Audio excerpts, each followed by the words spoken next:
Okay guys, good morning again. Take 2 po, take 2. Para siyang insulin, di ba? Yung bulaklak na insulin. Hindi ko alam kung insulin ito, pero isa-search ko to at i-update ko kayo. Nakita ko lang siya guys, dumami, no? Akala ko hindi ko na ito mapaparami guys kasi maliit na natira dito eh. Ganyan na lang kaliit. Na ano siya talaga na nagtampo or what. Ayun, sabi ko, wag naman siyang magpaubos. yung mga halaman pala, pag kinakausap mo, ay nakikinig din.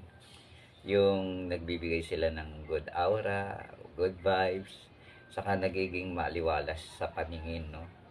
Lalo na, create ito ni God, no? Ay, nag-ano pala siya, guys. Nagkakaroon siya, I don't know kung ano to, may saliva siya doon, no? Ay, naku, may uod. Tanggalin ko. Tatanggalin ko siya. Ayun, may uod siya dun. Ayan, ano siya. Ah, ginagapangan siya ng maliliit na insekto. Guys, ayan. Wag sana sa maano, no. Ayan, nagkakaroon siya ng ano, parang petals. Anong, ano, yung sapot. Ayan, buti nakita ko. Ano-ano ko lang konti, guys. Kaganyan-ganyan din natin para mawala yun. Ayan. May gumagapa kanina. Dahan-dahan pa siya. Ayun. Nilagyan ko siya ng aloe vera.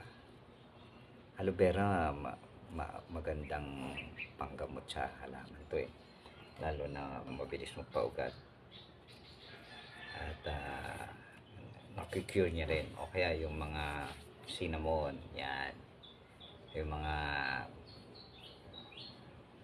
may binili akong green nun. I don't know kung hindi ko na matandaan yung pangalan.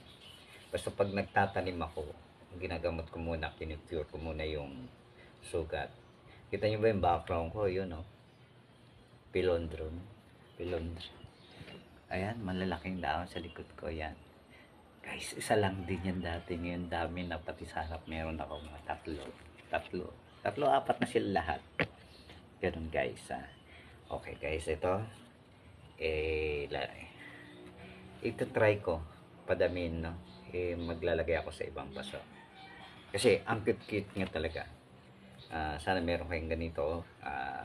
Tignan nyo, para siyang Christmas na, symbolism of Christmas, symbol na ng Christmas. Ilang araw na lang ay burn na, no? Mag-umpisa na naman si Ka Jose Marichan dyan ng kanta niya. Ayan guys, update ko kayo. Sana tangkilikin nyo yung mga video ko. At nawa ay bigyan pa ako ng talino sa pag-aalaga ng halaman, sa pagtuturo ng volleyball, volleyball, medyo nakalimutan ko na ng badminton. Guys, expert ako sa drills, kahit na anong sports. Kasi naging baseball player ako, track and field. Manila meet nakarating ako, guys. Ayun. Tapos,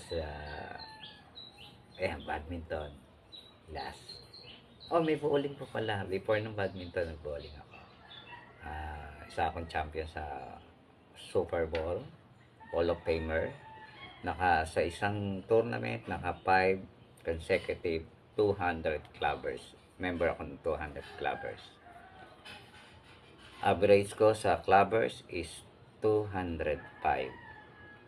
Guys, wala sa liit yan, wala sa laki. Basta ang puso mo, bibigay mo kung anong ginagawa mo.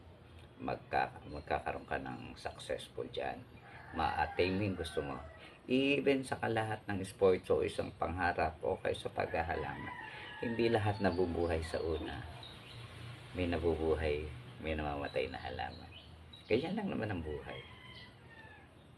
Life is going on. Then, balik na naman sa dati.